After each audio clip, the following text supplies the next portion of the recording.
जी friends, सलाम अलैकुम। उम्मीद है आप सब लोग खैरियत से होंगे। अच्छा, जिस तरह आज एक करंट डिबेट चल रही है, क्या पाकिस्तान की खवातीन वाकई जाहिल हैं? बहुत से दोस्तों ने ये क्वेश्चन किया है, टेक्स्ट किए, मैसेजेस किए कि आप बताएं कि आपका क्या राय है, क्या ख्याल है। अच्छा, पहले नंबर पे अगर मैं स्ट्रेट फॉरवर्ड कहूँ तो ये जो एक स्टेटमेंट है कि 95% जो है खवातीन पाकिस्तान की वो जाहिल हैं, ये बिल्कुल सही नहीं है। एक स्वीपिंग स्टेटमेंट है। देखें, मैं एक रिसर्च का बंदा हूँ। आप रिसर्च करके देख लें। देखें, जितने भी सोशल फिनोमेनास होते हैं उनके ऊपर रिसर्चेस अवेलेबल है। तो ये कहीं नहीं लिखा, इवन कहीं पे भी परसेंटेज की बात ही नहीं हुई कि पाकिस्तानी खवातीन जो हैं या दुनिया की किसी भी कंट्री की खवातीन जो हैं वो इतनी जाहिल है। बल्कि अगर आप जेंडर साइकोलॉजी को देखें या न्यूरोसाइंस ऑफ जेंडर को देखें तो कई हवालों से खवातीन जो है वो ज्यादा इंटेलिजेंट है। अब हम थोड़ा सा लॉजिकली बात कर लेते हैं कि जाहिल होना क्या चीज है। ताकि आपको थोड़ी सी अंडरस्टैंडिंग हो जाए। देखें, जाहिल होना उसे कहते हैं कि अगर आपके पास नॉलेज की कमी, तो इसका मतलब है आप में थोड़ा सा जो जाहिलपन है वो है। और वो ये कहीं नहीं लिखा कि सिर्फ खवातीन में, वो मर्दों में भी हो सकता है, दुनिया के किसी कोने में भी हो सकता है। और अगली बात जो मैं इंपॉर्टेंट करने जा रहा हूँ कि ये जो लैक ऑफ नॉलेज या जिसे हम जहलियत कहते हैं या जाहिल होना, वो एक ह्यूमन का जरूरी पार्ट है। यानी कि मैं अक्सर कहता हूं कि ignorance is the omni present part of every human being. अब वो किस हद तक है? देखिए, हर इंसान जो है हर इंसान जो है वो कोई एक खास नॉलेज रखता है, एक खास नॉलेज रखता है। फर्ज करें मैं न्यूरो साइंस को जानता हूं, तो मेरा दूसरे एरिया में हो सकता है मैं जाहिल हूं, यानी दूसरे एरिया में मुझे नॉलेज ना हो। वेरी सिंपल, कि फर्ज करें मैं फार्मिंग नहीं जानता, मैं कोई और काम नहीं जानता, मैं गाड़ियां ठीक नहीं कर सकता, यानी कि कई तरह के नॉलेज हैं। ठीक है ना? आपको जिंदगी में चलने के लिए ऑब्वियसली आपको जितने एरियाज का ज्यादा अवेयरनेस होगी, आप उतने ही काबिल हो सकते हैं, आप उतने इंटेलिजेंट हो सकते हैं। लेकिन मैं कभी भी एक एरिया में इग्नोरेंट नहीं होऊंगा।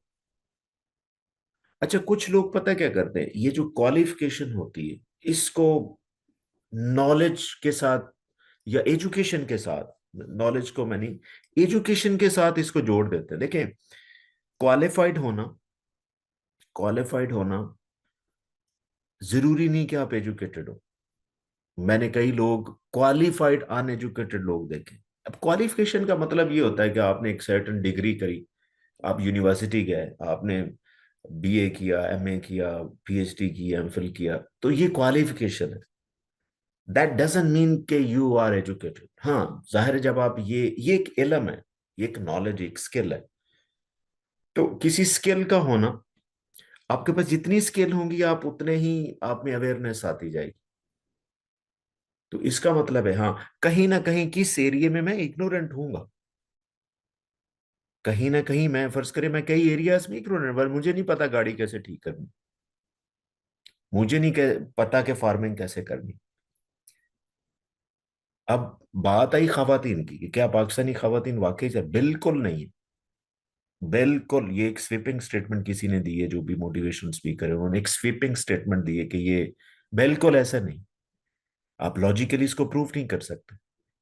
बल्कि मैं किसी दिन मैं ये वीडियो बनाऊंगा कि या खवातीन जो हैं वो मर्दों से क्यों ज्यादा इंटेलिजेंट है। क्योंकि खवातीन जो हैं उनकी जो ब्रेन स्ट्रक्चर है वो मर्दों से डिफरेंट है। मैं आपको एक रफ आइडिया के मुताबिक बता रहा हूँ कि 10% जो ब्रेन है खवातीन का वो मर्दों से डिफरेंट है। और उस डिफरेंस की वजह से खवातीन मल्टाईटास्कर है, यानी कि ज्यादा काम करना जानती हैं, ज्यादा एरियाज में एक्सपर्ट हो सकती हैं एट अ टाइम। ठीक है? क्योंकि खवातीन जो है उनके जो ब्रेन की स्ट्रक्चर ऐसे है कि लाइक लेफ्ट और राइट ब्रेन वो इंटरकनेक्टेडली काम करते हैं।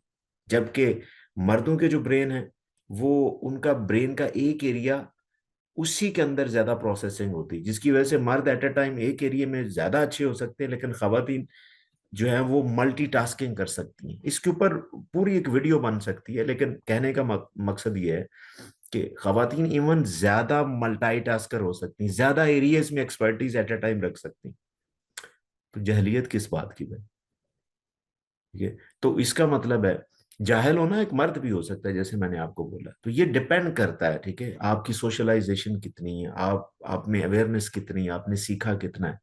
लेकिन मैं आपको एक सिंपल लाइन बता दूं, बाय डिफॉल्ट कोई भी इंसान है, कोई भी इंसान है, वो बाय डिफॉल्ट पढ़ा लिखा है, बाय डिफॉल्ट पढ़ा लिखा है। हाँ, उसमें अवेयरनेस उसको कितनी है, वो उसका जरूर एक स्पेक्ट्रम है, और वो कल्चर टू कल्चर वेरी भी कर रहा है, कंट्री टू कंट्री वेरी भी कर रहा है। लेकिन बाय डिफॉल्ट अल्लाह ताला ने इंसान को बनाया ही एजुकेटेड है। यानी कि देखें, सबसे बड़ी एजुकेशन की जो निशानी होती है वो कॉमन सेंस है। और मैं यहाँ पे कुछ ऐड और भी करता, जो जो लोग कहते हैं ना कि वो बंदा अनपढ़ है, वो खुद अनपढ़ हो सकता है। एक पीएचडी बंदा कह रहा होता है कि यार वो फला अनपढ़ है। किसको अनपढ़ कह रहा है? एक किसान को आप अनपढ़ कह रहे हैं, या जिसको शायद सही बोलना नहीं आता, या जो चालाक नहीं है। ठीक है, क्या एक फार्मर जो है, अगर वो अनएजुकेटेड जैसे आप कह रहे हैं, तो भाई आपका तो कंट्री फार्मर्स पे चलता है। ठीक है, वो खवातीन स्पेशली जो वर्किंग वुमेन है, लाइक डॉक्टर्स हैं, ठीक है, नर्सेस हैं, टीचर्स हैं, प्रोफेसर्स हैं, क्या वो एजुकेटेड नहीं है?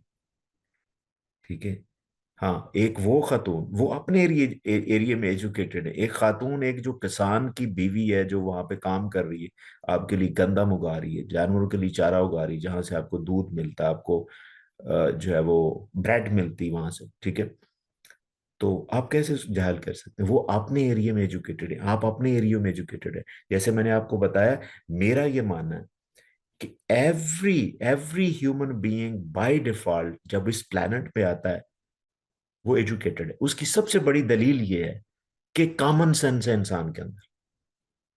अब कॉमन सेंस इंटेलिजेंट होने की बेहतरीन मिसाल है। यानी कि आपने कोई ऐसा ह्यूमन बीइंग देखा होगा जो आग को हाथ लगा लेता होगा, उसे भी पता है कि अब हाथ जल जाएगा। यानी कि बहुत सारे बेसिक जो अवेयरनेस है वो ह्यूमन के अंदर बाय डिफॉल्ट। एक नॉर्मल इंसान को रोना आता है, उसको पता चल जाता है कि उसके अंदर एक जजमेंट का लेवल है, उसको पता चल जाता है कि अगला बंदा झूठ बोल रहा है, उसको वाइब्स आ रही होती। सो एवरी पर्सन, बाद में खत्म करता हूं, एवरी पर्सन बाय डिफॉल्ट, चाहे वो वुमेन है, मर्द है, ठीक है, every person is educated by default. बात ही खत्म। सो ये बिल्कुल स्वीपिंग स्टेटमेंट थी, मेरा ख्याल है जिसने ये कहा है उसको माजरत करने में भी कोई हर्ज नहीं है। ठीक है, तो ये बहुत दिल आजारी होती लोगों को, और ऐसे होना भी नहीं चाहिए। ठीक है, एक पढ़े लिखे बंदे को इतनी बड़ी स्टेटमेंट विदाउट एनी रिसर्च ये बात करी, ये थोड़ी सी ज्यादती है। उम्मीद है आपको मेरा लॉजिकल आंसर अच्छा लगा होगा, but if still you have any question, please right me in the comment section, and definitely I will answer. Thank you.